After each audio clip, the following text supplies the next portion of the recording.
Good morning, committee, and welcome to members of the public joining us today. This is the 7th of April 2022 meeting of the Western and Southern Area Planning Committee, which is one of the 3 area-based planning committees of the Dorset Council. Our area of remit covers the previous Weymouth and Portland Borough Council and most of the previous West Dorset District Council areas. The Planning Committee is not a public meeting, but a meeting to which the public are invited. All attendees must comply with the ruling of the chair. They must not interrupt the meeting or cause undue disturbance. To support this, please switch off your mobile phones or select silent mode for the duration of the meeting. Members of the public are allowed to record or film any part of the meeting. However, they should conform to the protocol for filming and audio recording of public council meetings and not distract the proceedings. Those filming should only focus upon those directly involved in the conduct of the meeting. No fire alarm tests are expected. If the fire alarm sounds, can all present leave the building as quickly as possible by way of the closest exit and follow the directions to the nearest assembly point away from the civic offices. Public amenities can be located within the foyer of County Hall, adjacent to the main entrance. Members of the public who have given advance notice of their wish to speak on an application or this application will be invited to address the committee for a maximum of 3 minutes. No material is to be circulated to members of the committee. For the benefit of the public, my name is Councillor David Shortell, and I'm chairman of this area planning committee. And my vice chairman is Councillor Bill Pipe. Good morning, everybody. Good morning, Bill. Good morning, Chairman. To introduce other members of the committee, Councillor Dave Bolwell. Good morning, Dave. Not here, Chairman. That's apologies. Okay, thank you. Councillor Kelvin Clayton. Good morning, Kelvin. Good morning to you. Councillor Susan Cocking. Apologies, Chairman. Thank you. Councillor Jean Dunseth. Good morning, Jean. Good morning to you. Councillor Nick Ireland. Apologies, Chairman. Thank you, thank you. Councillor Paul Kimbrough. Good morning, Paul. Good morning to you. Councillor Louis O'Leary. Good morning, Louis. Good morning to you. Councillor Kate Weller. Good morning, Kate. Good morning to you. Councillor Sarah Williams. Not yet here, Chairman. Okay. Apologies, yeah. And Councillor John Worth. Good morning, John. For information, officers involved in the meeting include Anne Collins, Area Manager, Western and Southern Team. Good morning, Anne. Matthew Pokin Hawkes, and he's the lead project officer. Good morning, Matthew. Oh, you're over there. Good morning, Matthew. Philip Crowther. Now, he's our solicitor. Good morning, Philip. Good morning. Good morning to you. Susan Hetherington, Highway Officer. Good morning, Susan. Good morning to you. And Denise Hunt, Democratic Service Officers. Good morning, Denise. Good morning to you. Apologies. To confirm any apologies for absence, and I understand from our list is Councillor Nick Ireland, Councillor Susan Cocking, Councillor Sarah Williams, and one other, I believe. Yeah, thank you. That's right. Oh, thank you. Thank you very much indeed. Item 2 on the agenda is declarations of interest. Does any member have any declaration of pecuniary or other conflict of interest, bias or predetermination regarding any item on the agenda? Thank you. Item 3 on the agenda is minutes. To confirm the minutes of the meeting held on the 3rd of March 2022, has all members received a copy of those minutes? Oh, good. If members are content, I will sign those minutes as a true record of what took place. Yeah, I'll sign that later, Denise. Item 4 on the agenda is public participation. Only those people who have registered to speak with Democratic Services will be invited to address the committee. The order of speaking will normally be the first 3 in objection and the first 3 in support, including the applicant or agent. If a ward councillor who is not on the planning committee wishes to address the committee, they will also be allowed 3 minutes to do so. Neither the objectors or supporters will normally be questioned except to clarify a point of fact by the chairman. All written statements received by Democratic Services have been passed to members prior to this meeting. We'll now take item 5 on the agenda, that's planning applications. We have one deferred planning application before us today for consideration. A comfort break of 5 or 10 minutes will be taken as and when is required. A brief statement on my part. Although I was unable to attend the site visit to Marchesi House on the 29th of March for health reasons, I was involved in an earlier site visit to the same site in 2019, and I am well acquainted with the site and surrounding areas. I will therefore participate in the debate and vote accordingly. If other members of the committee were unable to attend the site visit, please let me know now, and explain why you feel you're able to take part on this item. Right, I'll take the Vice Chairman first, please. Thank you, Chairman. I wasn't at the site visit. I was away on business, but my family have lived around that area for about 30 years, and I really do know it quite well. So I feel I can take part in the proceedings today. Thank you.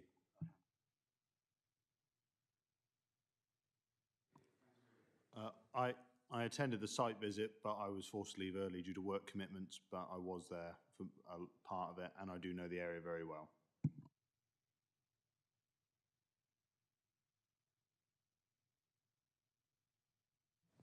Okay.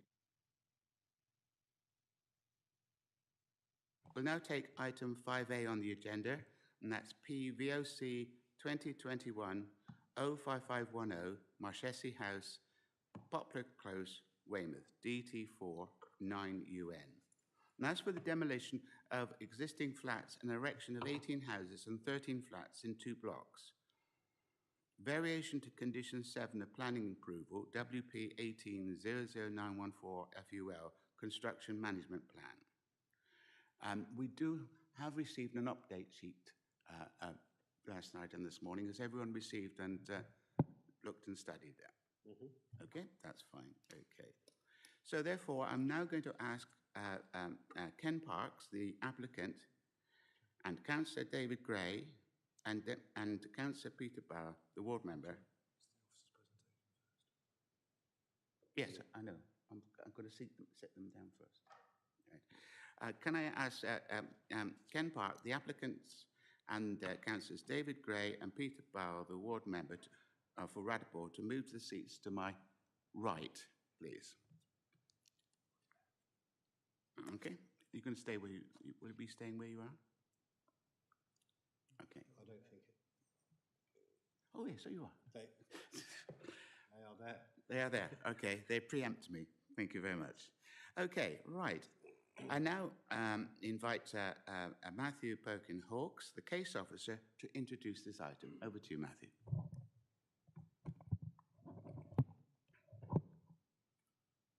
So this is Marchesi House. The application is to vary planning condition 7 of the approved development to allow construction access from the existing access to the site. The original permission was for demolition of Marchesi House and construction of 18 houses and 13 flats. The committee resolved to defer this application on the 3rd of March to allow for a site visit and an opportunity for the applicant to provide highway.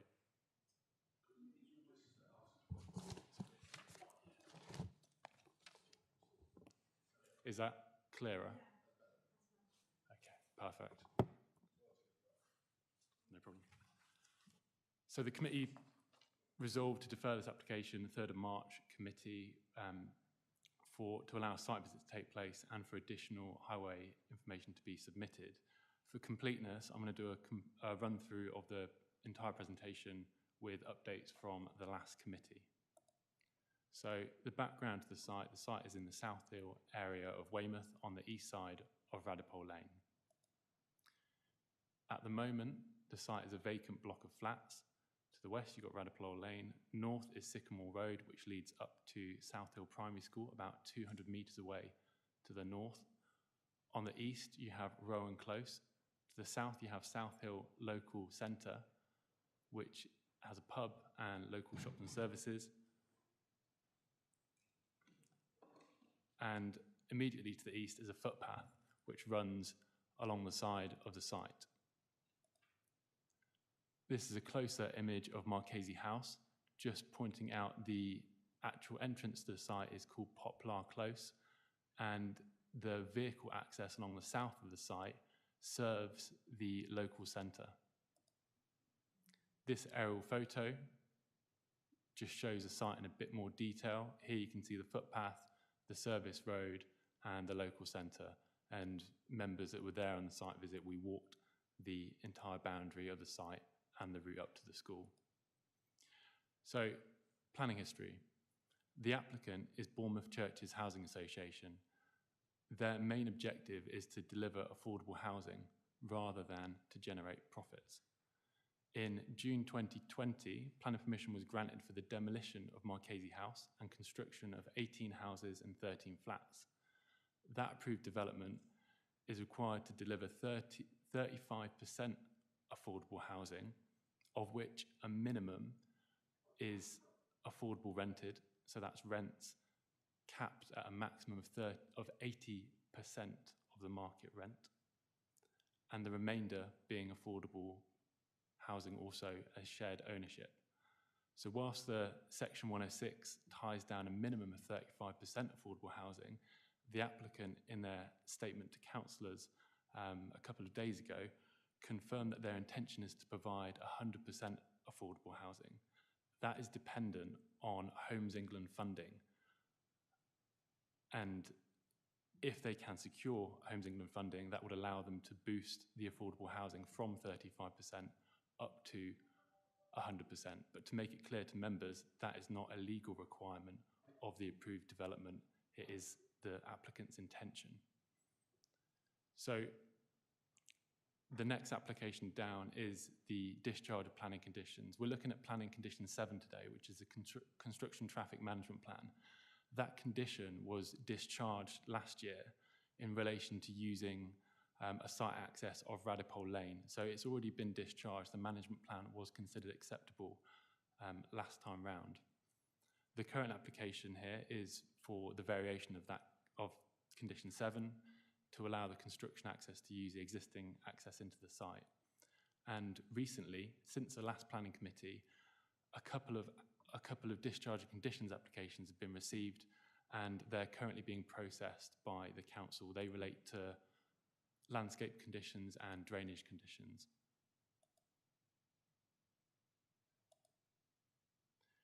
Here we have the approved site plan, shows the layout of the approved development. Access to the development is through the existing access from Rowan Close into Poplar Close. And you can see the layout of the development with houses along Radipole Lane and a block of flats on the corner.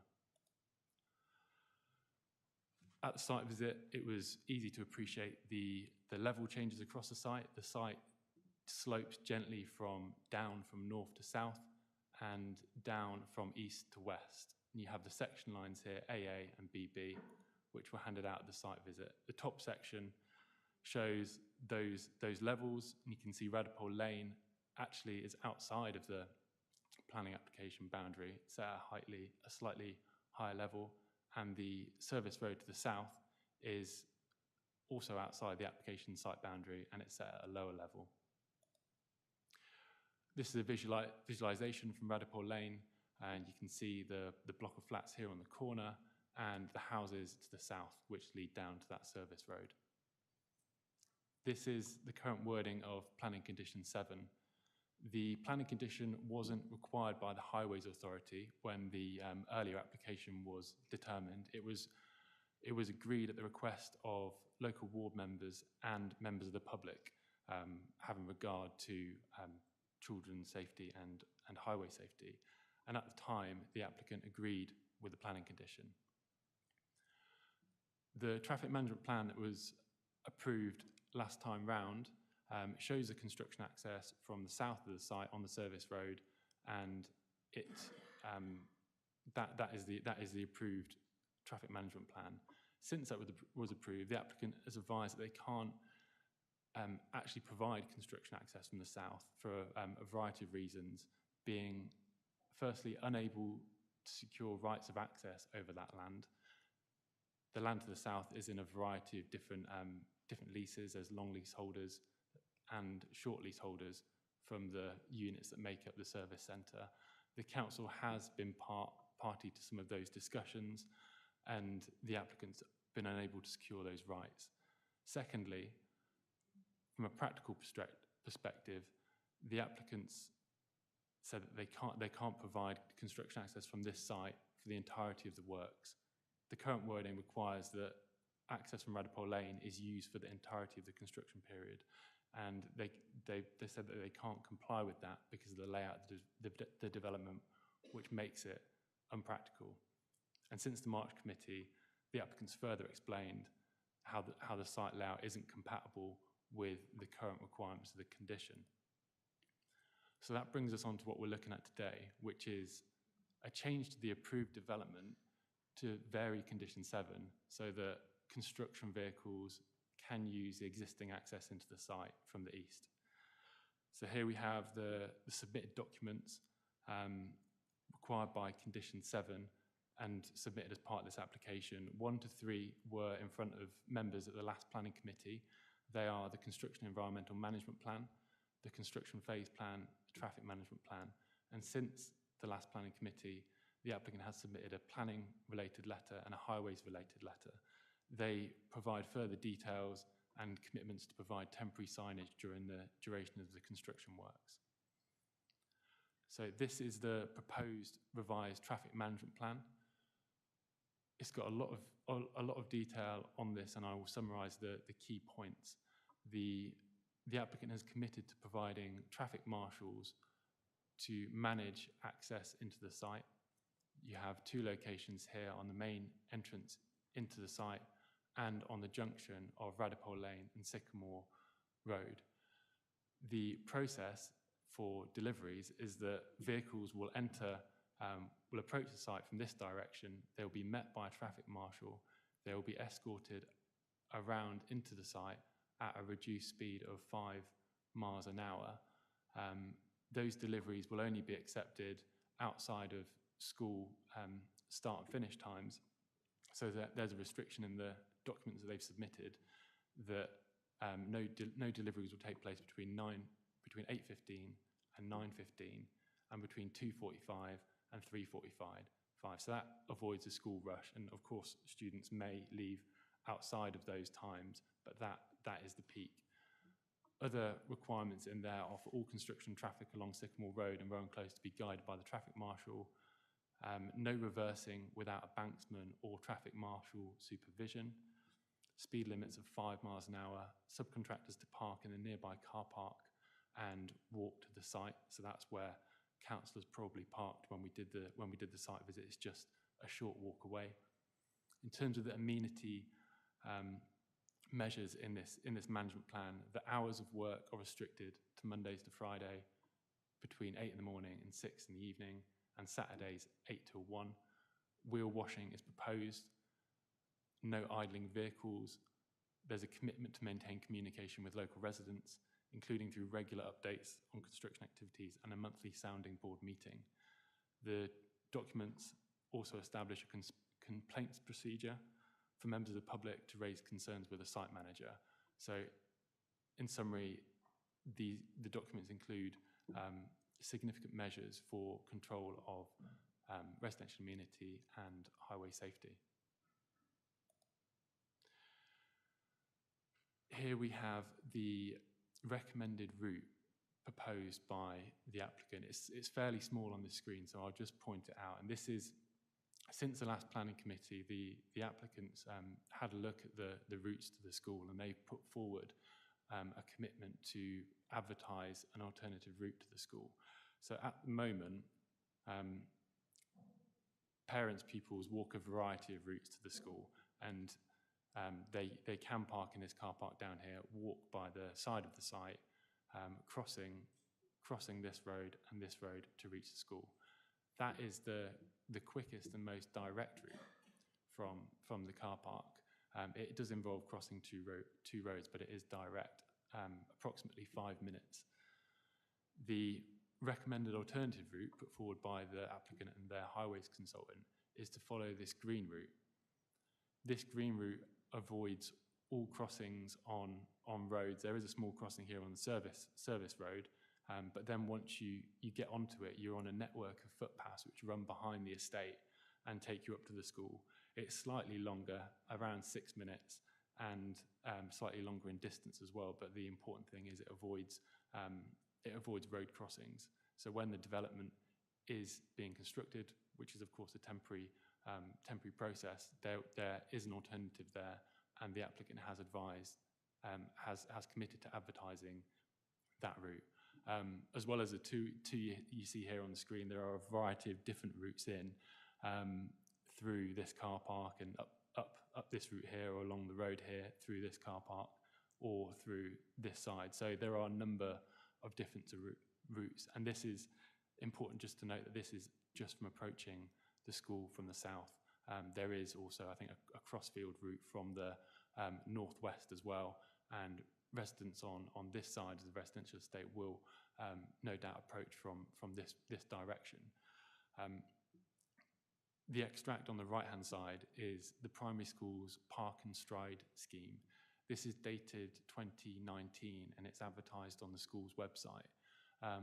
The route here is matches the route put forward by the applicants for the quiet route, and you can see that the school promote this as a route to avoid congestion and conflict with pedestrians and car users, and avoid try and reduce parents parking at the school gate. So those routes are back to back.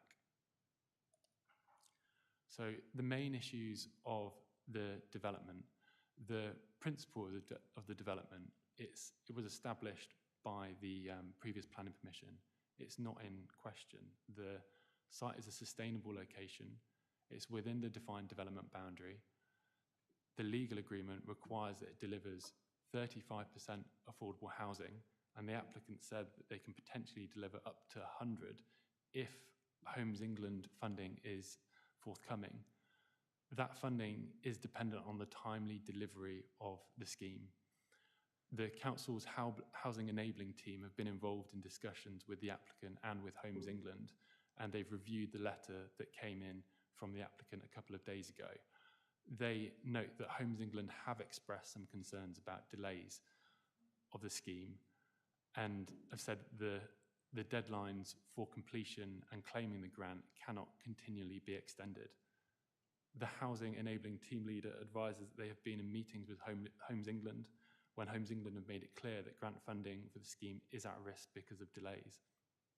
They confirm any further delay does put the delivery of a 100% affordable housing scheme at risk, and they also note that the council has committed grant funding to deliver affordable housing as part of this development.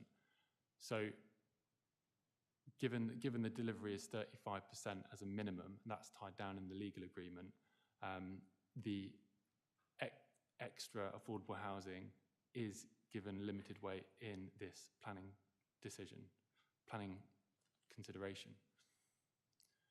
And I think this outlines the time-critical nature of the funding and the urgent need to find a workable solution for this site, which is being held up by the construction access.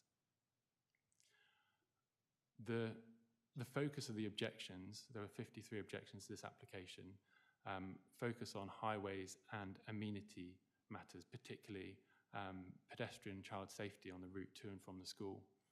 In terms of highways, the Highways Authority stand by comments on the initial application that the existing access is suitable for construction. Use of the existing access is not considered to give rise to any highway safety concerns. Documents are considered to provide appropriate measures to manage construction risks from a highways perspective.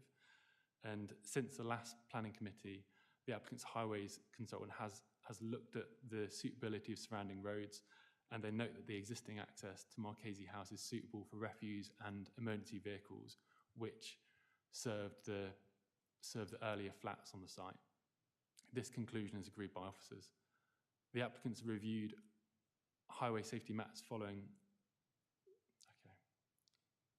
The application is considered, in summary, acceptable on highway grounds. In terms of amenity, construction always causes disruption. However, it should be borne in mind that any impacts resulting from construction on the site will only be temporary.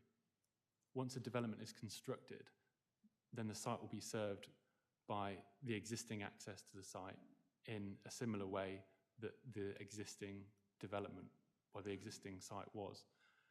And the measures set out in the documents are considered to follow best practice and avoid significant adverse impacts on residential amenity in line with the previously approved management plan.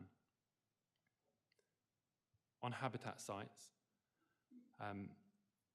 in respect to Cheslin and the Fleet, funding and mitigation is taken from the council's SIL pot and can be fully mitigated. So looking at the revised planning condition, underlined here is just the changes to the planning condition since the revised planning condition came before the last planning committee. So this relates to the commitment on the temporary signage to advertise that traffic-free route to the school. And what officers have tied down in this condition is the number of signs on each of the sides of the site hoarding, the size of those signs, A2 size, and the requirement that they're retained for the duration of the construction work. So that will really advertise these routes to anyone walking past the site, and in combination with the school's park and stride scheme gives good advertisement of that. So the recommendation, in summary, the development is in a sustainable location. It's required to deliver 35% affordable housing, but has potential to deliver up to 100 with grant. The Highways Authority advises that there are no highway safety grounds to refuse the application, and the residential amenity concerns are considered to be mitigated. So the recommendation here, this is on the update sheet also, is Part A, to delegate authority to officers to grant planning permission subject to a deed of variation. That deed of variation simply ties in the Section 73 application with the legal requirements of the original development. The amended planning condition 7 and scope to amend the wording of other planning conditions. So that requirement there is about the landscaping conditions and the drainage conditions that have come in. So if they were to be approved before this application, those conditions would be amended to require that the works are carried out in line with the landscaping details and the drainage details. Part B of the same recommendation is that if the deed of variation is not completed within 6 months, that the committee is that the committee resolution is to, or another timescale agreed by the committee, then the permission will be refused. And that's the recommendation. I think just when considering the application, to be mindful of the consequences of refusing this application on highway safety grounds mentioned by the highways officer at the previous meeting. They consider that a refusal on highway safety grounds would not be defendable at appeal, and the applicant would be able to secure costs on that appeal. Thank you, Chair. That concludes my presentation.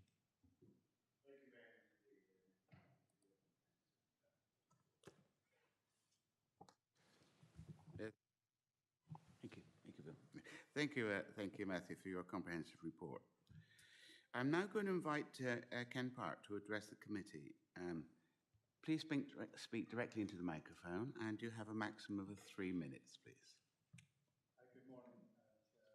So members, following the previous committee, the applicant has provided a detailed written response to questions asked about additional detailed information on the adequacy of the existing roads and access to facilitate construction traffic and to ensure safe access for pedestrians, including school children.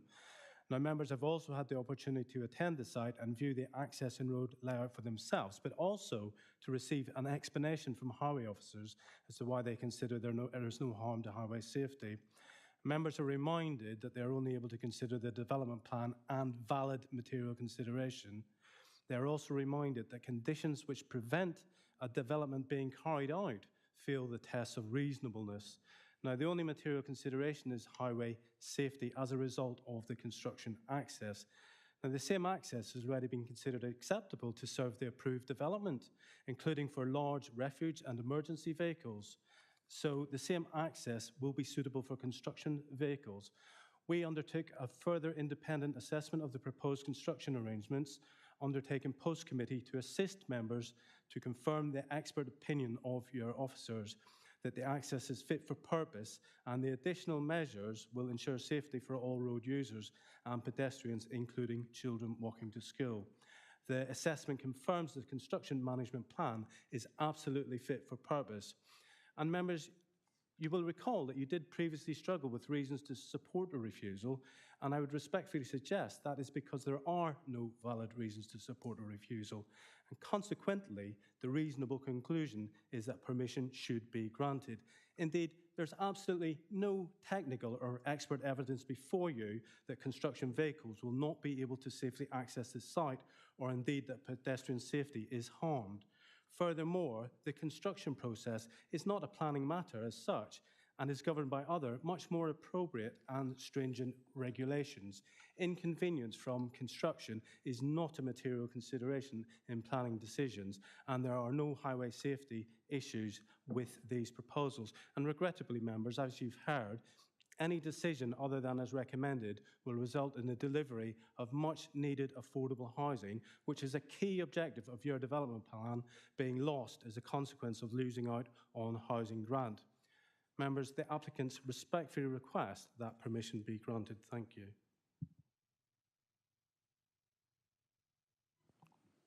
Thank you, Mr. Barnes. I'm now going to call on Councillor David Gray to address the committee. Councillor Gray, you have 3 minutes, starting from now.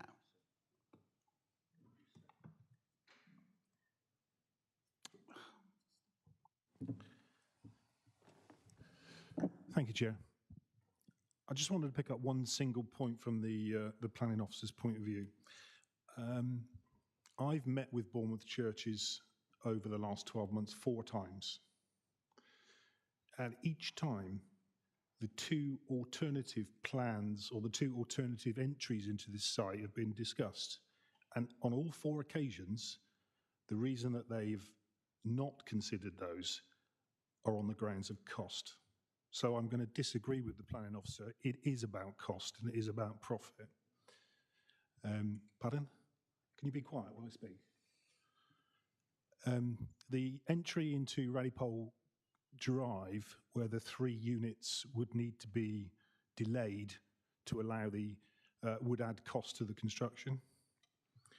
The negotiation with the private landowner who owns the side road at the John Gregory, Bournemouth Churches actually told me the cost of what the landowner wanted in terms of a fee to use that road. So whilst I don't disagree with some of the assessment that's been done, you are making a decision based on the cost of safety versus the cost of profit. Thank you, Chair. Thank you, Councillor Gray. Okay, I'm now going to call on Councillor Peter Bowers to address the committee. Councillor Bowers, you have a maximum of 3 minutes. Thank you, Chair. I won't repeat everything I said last time, but what we've never had is an explanation of why the 3 units at the bottom of the hill can't be left unbuilt and that space used as an access in all of these arguments that have been going on. Now, I've spoken to a site developer who said it's perfectly possible to do all the roads and all of the footings and then take those 3 sites at the bottom, gravel them over and use that as an access path. So we've been told that's possible. And we've never had, other than it's impracticable, we've never had a reasonable, detailed explanation from the developer as to why it's not possible to leave those 3 houses to the end. Now, I will accept that the controls which have been outlined, you know, the marshals, the delivery times, all of those things, that's all good stuff, and it's better than what was on the table before. But it does rely on everything working all of the time. And using the access of Radipole Lane would remove all of the risk of that falling apart. So I'm still of a view that it should be Radipole Lane, because I haven't heard an explanation of why that's not possible. But I do accept that what's been offered on the table is a lot better than where we started out. And the last point would be about the housing. You know, we have no argument about this site. If it's going to be 100% affordable housing, that's exactly what we want to happen. Nobody's arguing about that at all. We don't want to see it put at risk, because, you know, Weymouth desperately needs the housing. So that's not an issue. The only issue is the access. Thank you. Thank you, Councillor Barrow. I now call on Matthew Pokin-Hawks to respond with any salient points he may wish to clarify. Back to you, Matthew. Thank you, Chair. Just to respond on a few points, the planning consultant noted the construction management plan is fit for purpose. That is officers' view as well. It goes above and beyond what was agreed as part of the previous management plan.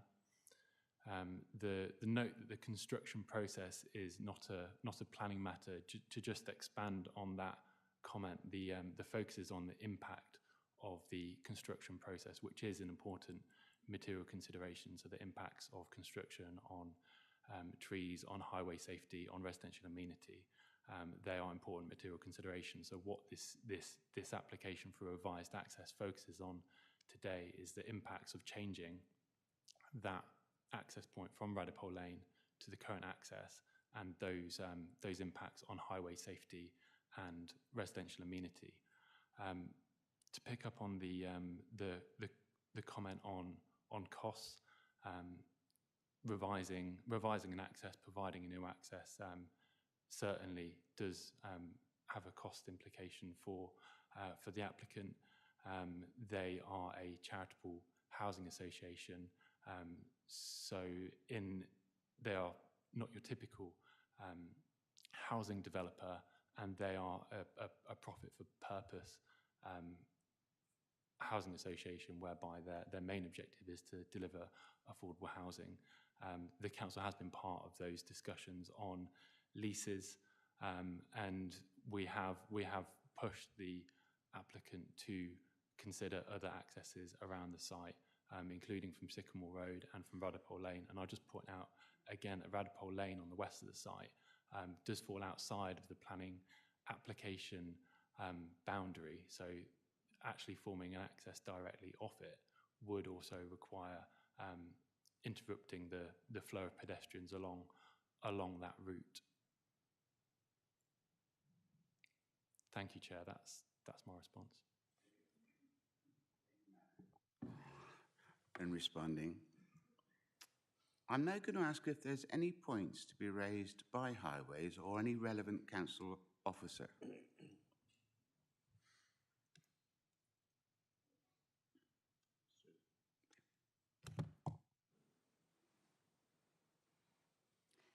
Good morning, Chair, members of the committee. Yes, I don't want to repeat everything that's already been said, but it was just to reiterate that the Highway Authority view is unchanged. We have no objection subject to the conditions of the variation of Condition 7. And the Highway Authority can only refuse the proposal on highway grounds if it is deemed to be so severe to the highway network.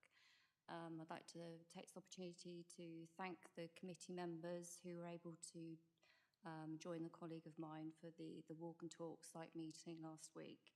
And I hope that they found it informative and it allayed any specific concerns. Thank you, Chair.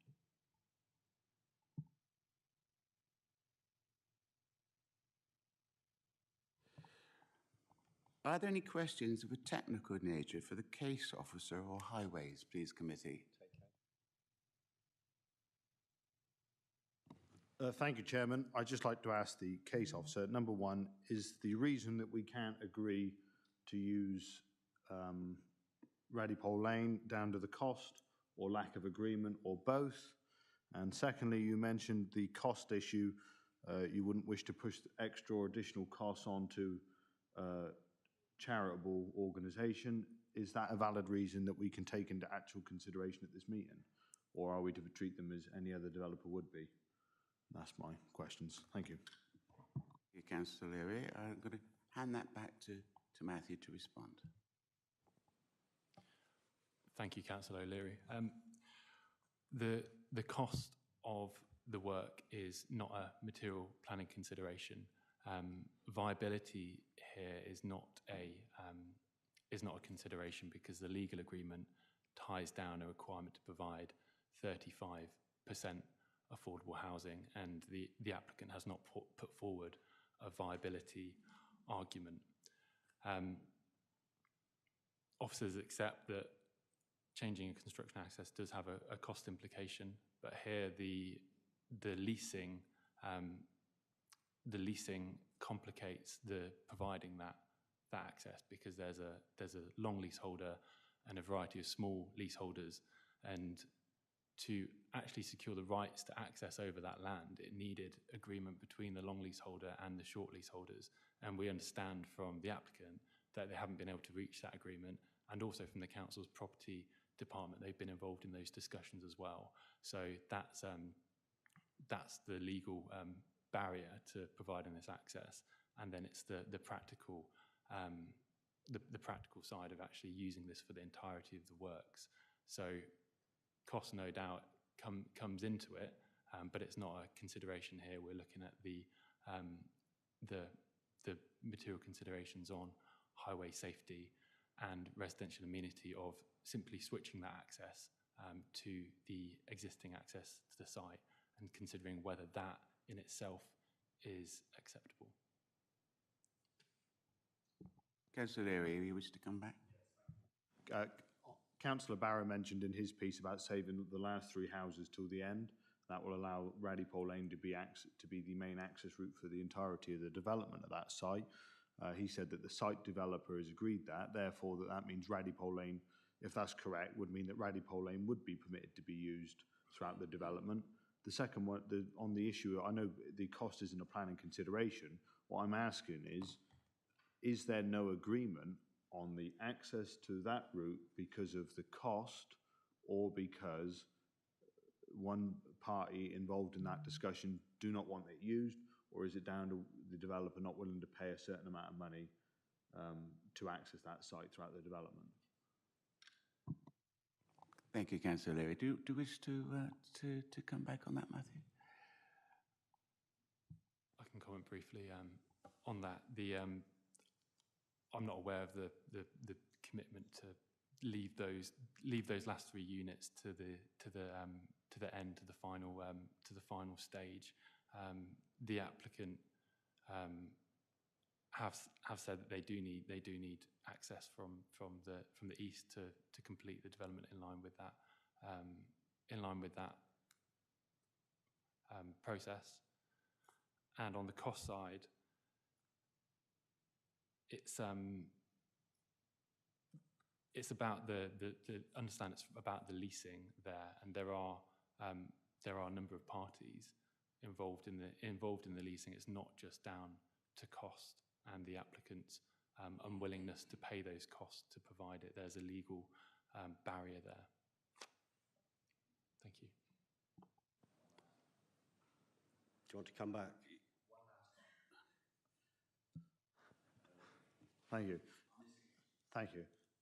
In terms of what the council's been involved with discussions over this, I'd like to actually request that no matter what the result is, I'd actually like to see the council's involvement in the discussions over this lease to see if everything has been done. I'd like that to be sent to me from the property department. On the point of Radipole Lane, is it my understanding that Radipole Lane was the preferred route of access in the first place for the developer?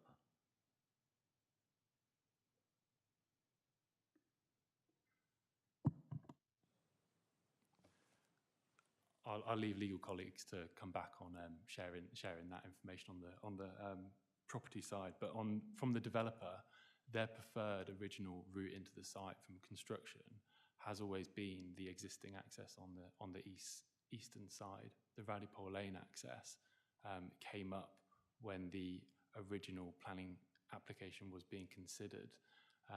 That's when it switched from the existing access to the Radipole Lane access. I hope that answers your questions. Thank you, Matthew. Any more technical? Are there any further technical questions? Okay.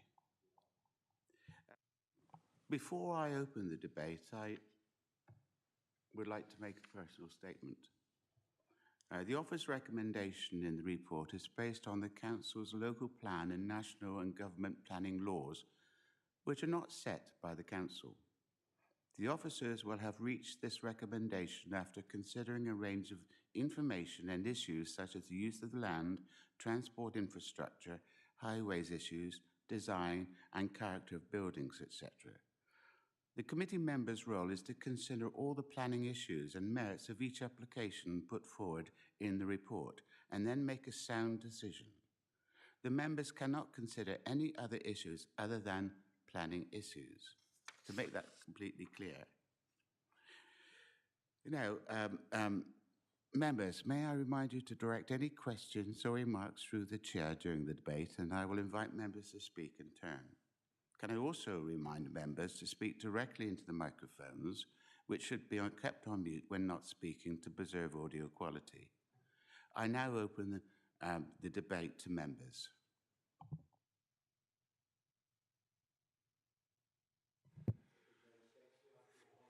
Councillor John Worth. Thank you, Chairman. Having been to the site visit and walk the walk, as they say, which was very useful, and also bearing in mind that I think that the traffic management plan that the developers have come up with is probably as comprehensive as you could ever expect, and also there are no material planning reasons to refuse this, I would like to propose that we approve this planning application. Thank you. Proposer, therefore, I immediately seek if there's a second to that then. Paul. Councillor Kimber. Thank you, Chair. Can you hear me okay? Hang on.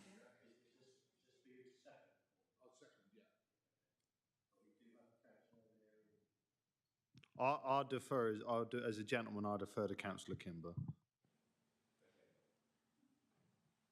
Oh, that's big of him.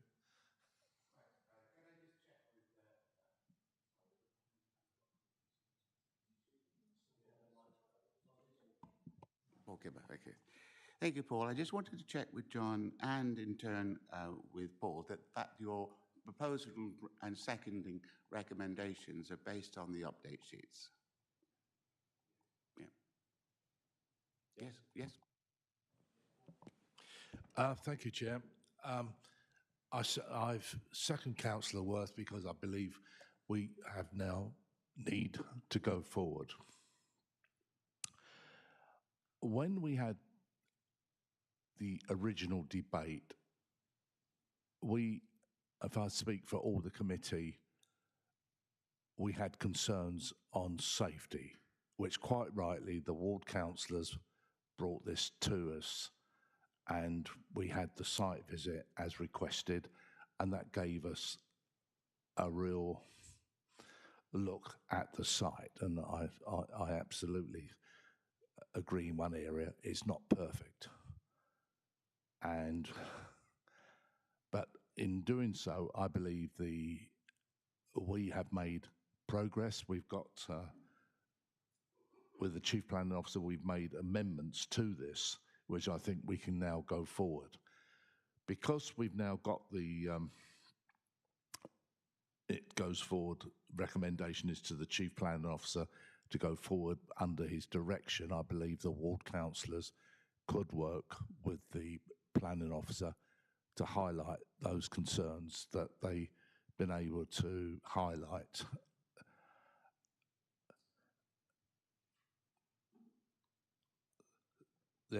Therefore, I'm happy to second this, and I look forward to this.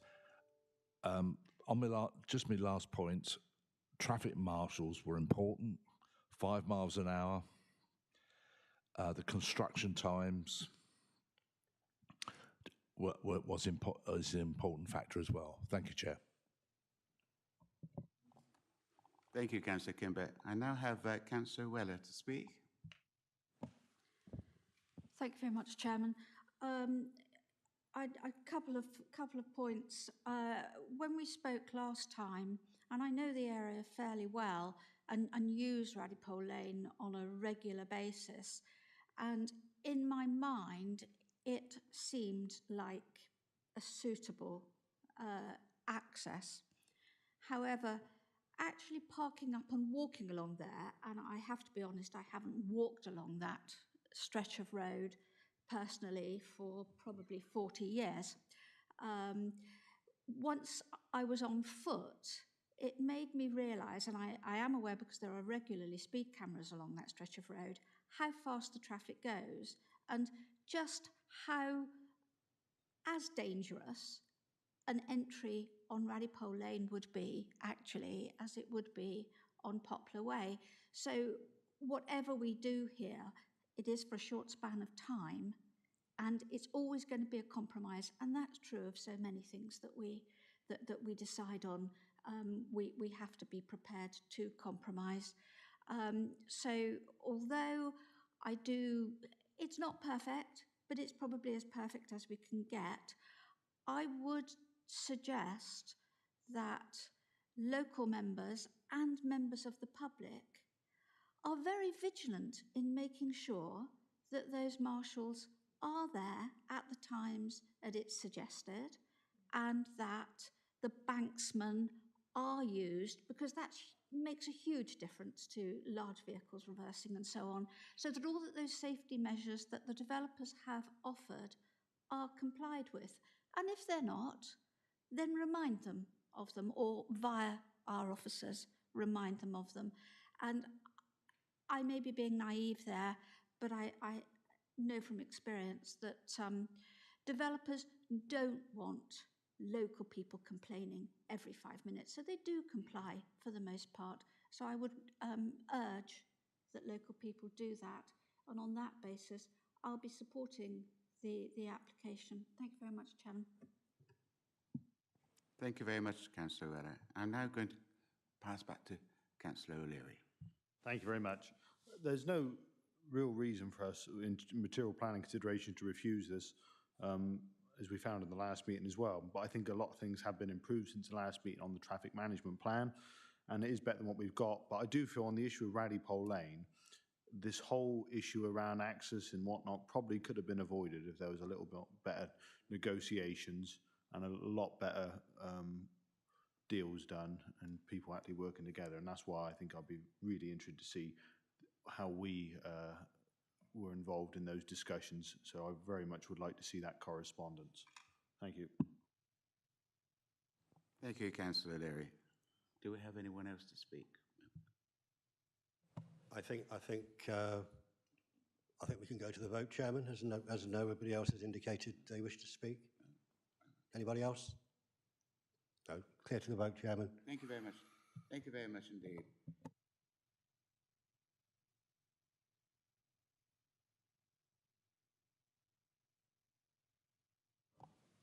Oh, thank you. I thought I pressed it.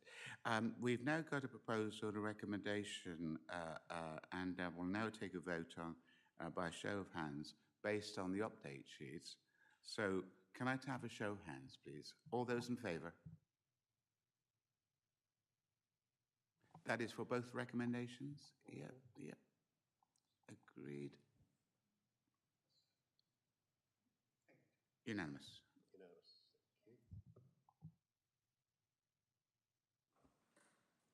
That was unanimous, Chairman. The application is approved. 8 votes, yeah. There were 8 votes in total. Thank you, members, and thank you very much indeed. Thank you, Mr. Barnes. Okay, and thank you, committee, for your forbearance. We will now take item 6 on the agenda, urgent items, and I've had no prior notification of any item of business which is considered to be urgent pursuant to Section 100B, 4B of the Local Government Act 1972. I will now proceed to take item 7 on the agenda, and that is exempt business. And I have had no prior notification of any items viewed as likely to disclose exempt information within the meaning of paragraph 3 of Schedule 12A to the Local Government Act 1972 as amended. That concludes the agenda, and thank you very much for your endurance, committee, and members of the public present. Thank you for your company. Thank you very much.